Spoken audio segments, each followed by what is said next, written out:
Welcome to ANR electric YouTube channel. ఈ వీడియోలో మళ్ళీ ఒక ఎలక్ట్రిక్ స్కూటర్ గురించి తెలుసుకోవడానికైతే ప్రయత్నం చేద్దాము. ముందుగా మనకి ఫ్రంట్లో ఉన్న లైట్ గురించి అయితే మాట్లాడుకుందాము. ఇందులో మనకి 2 టైప్స్ లైట్స్ అయితే ఉంటాయి.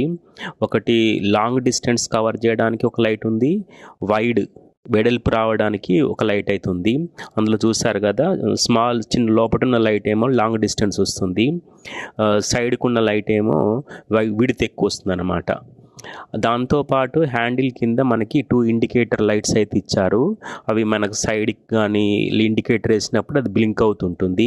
ఇది స్పెషల్గా హ్యాండిల్ మూవ్ అవుతూ ఉంటే అది కూడా లైట్స్ కూడా మూవ్ అవుతుంటాయి అన్నమాట. దీనికి అదొకటి వెరైటీగా అయితే పెట్టారు. జనరల్గా ఫ్రేమ్కే పెడతారు, కాకపోతే వీళ్ళు హ్యాండిల్కి ఫిక్స్ చేశారు ఇవి ఇండికేటర్ లైట్స్. అదొకటి వెరైటీగా అనిపిస్తుంది. దీంట్లో మనకి డిస్ప్లే చూసుకున్నట్టయితే 4 ఇంచెస్ డిస్ప్లే అయితే పెట్టారు. జనరల్గా అన్నిటికి చూపించినట్టే 4 ఇంచెస్ డిస్ప్లే. ఆ డిస్ప్లేలో మనకి ఎంత స్పీడ్ వెళ్తున్నామో చూపిస్తుంది, ఎంత ఛార్జింగ్ ఉంది చూపిస్తుంది, ఎన్ని కిలోమీటర్లు ఇంతవరకు మనం ప్రయాణం చేసాము అనే విషయం కూడా అందులో చూపిస్తుంది. మనకి ఇండికేటర్ వేసినప్పుడు అందులో మనకి సైడ్కి అయితే బ్లింక్ అవుతుంటుంది అన్నమాట. ఇది డిస్ప్లే గురించి. దీన్ని ఫిజికల్ కీ తోటి ఓపెన్ చేసుకోవాలి. దీనికి ఫిజికల్ కీ అయితే కంపల్సరీ వాడాలి. మనకి బూట్ స్పేస్ అయితే చాలా పెద్దగా అయితే ఇచ్చారు. ఒక సిలిండర్ పెట్టుకోగా కూడా ఇంకా మనకు స్థలం మిలుగుతుంది. అంత పెద్ద ఫుడ్ స్పేస్ అయితే చాలా ఉంది దీనికి.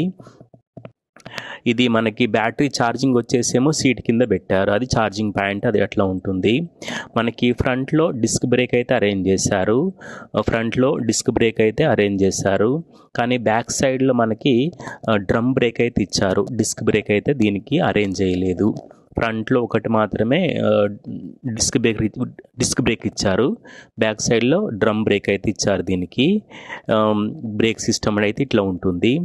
అదేవిధంగా మనకి ఫ్రంట్ సైడ్లో మనకి బ్యాక్లో మనకి డ్యూయల్ సస్పెన్షన్ అయితే ఇచ్చారు.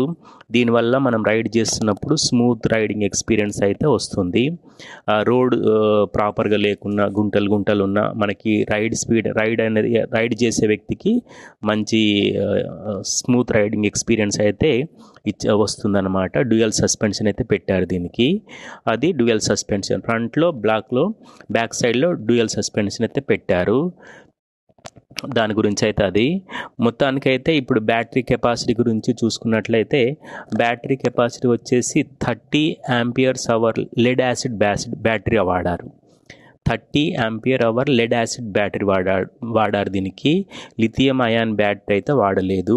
దీని మోటార్ పవర్ వచ్చేసేమో 1200 వాట్స్ బ్యాటరీ అయితే మోటార్ పవర్ అయితే పెట్టారు. 1200 వాట్స్ మోటార్ పవర్ ఇచ్చారు.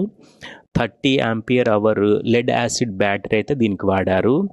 దీనివల్ల మనకి 100 కిలోమీటర్ల టాప్ రేంజ్ అయితే వస్తుంది. ఒకసారి ఛార్జింగ్ పెడితే మనకి 100 కిలోమీటర్ల వరకు ప్రయాణం చేయవచ్చు. ఛార్జింగ్ కావడానికి మాత్రం 6 గంటలు పడుతుంది. దీని టాప్ స్పీడ్ వచ్చేసి 45 కిలోమీటర్లు గంటకైతే మనం ప్రయాణం చేయవచ్చు. 45 కిలోమీటర్ల రేంజ్ తోటి 45 కిలోమీటర్లు గంటకి ప్రయాణం చేసుకుంటూ 100 కిలోమీటర్ల వరకు మనం ట్రావెల్ చేయొచ్చు. దీని మీద మనకి ఛార్జింగ్ అయిపోయింది అనుకోండి, అట్లీస్ట్ ఒక 1 అవర్ ఛార్జింగ్ పెట్టుకున్నా మనకి 20 కిలోమీటర్స్ రైడ్ చేసుకోవచ్చు. అదైతే బెనిఫిట్ అయితే ఉంటుంది. దీనికి మనకి ఇద్దరు కూర్చోవడానికైతే సీట్ పెట్టారు, కానీ ఒక్కరికైతేనే కన్వీనియంట్గా ఉంటుంది. ఇద్దరు కూర్చోవడానికి సీట్ అయితే ఉంది, కానీ ఒక్కరికైతే కన్వీనియంట్గా ఉంటుంది అన్నమాట. దీనికి బ్యాక్ సైడ్లో వాళ్ళకి ఎక్స్ట్రా స్టోరేజ్ బాక్స్ అయితే ఇచ్చారు. అందులో ఒక వీల్ పెట్టుకోవడానికి అయితే ఉంటుంది. వెనకాల కూర్చున్న వ్యక్తి బ్యాక్ సైడ్ మూవ్ కాకుండా కూడా ఒక సపోర్ట్ అయితే పెట్టారు. అది ఒకటి ఎక్స్ట్రా అనిపిస్తుంది. ఆ సపోర్ట్ లేకుంటే వెనక కూర్చున్న వ్యక్తి కొంచెం బ్యాక్ సైడ్ జరిగి ఇద్దరు కరెక్ట్గా కూర్చోడానికి అది ఉంటుంది. ఆ సపోర్ట్ ఉంది కాబట్టి ఇద్దరు ట్రావెల్ చేయడం అయితే కొంచెం కష్టంగా ఉంటుంది. చిన్న సైజు పర్సనాలిటీ చిన్నగా ఉంటే కూర్చోవచ్చు, పెద్ద పర్సనాలిటీ అయితే ఇద్దరు ట్రావెల్ చేయడం దీని మీద కష్టం. ఇదన్నమాట ఈ ఎలక్ట్రిక్ వెహికల్ గురించి. దీనిపైన మీ కామెంట్స్ తెలియజేయండి. ఇది చైనాలో దొరుకుతుంది. దీని బ్రాండ్ వచ్చేసి TAILG. దీనిపైన మీ కామెంట్స్ తెలియజేయండి. Thank you for watching ANR electric YouTube channel. మళ్ళీ ఒక మంచి వీడియోలో మళ్ళీ కలుస్తాను. సబ్స్క్రైబ్ చేయండి, సపోర్ట్ చేయండి. Thank you.